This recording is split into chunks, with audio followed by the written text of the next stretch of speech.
The woman accused of killing her mother in Blue Mounds has pleaded guilty to first-degree intentional homicide, but the court then accepted an agreement between the prosecution and defense that 31-year-old Sierra Schoonover is in fact not guilty by reason of mental disease or defect.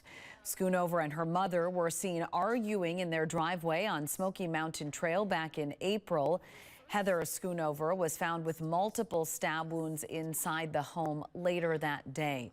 Now, she admitted to officers she stabbed her mom. Schoonover will be back in court on October 23rd for a status conference.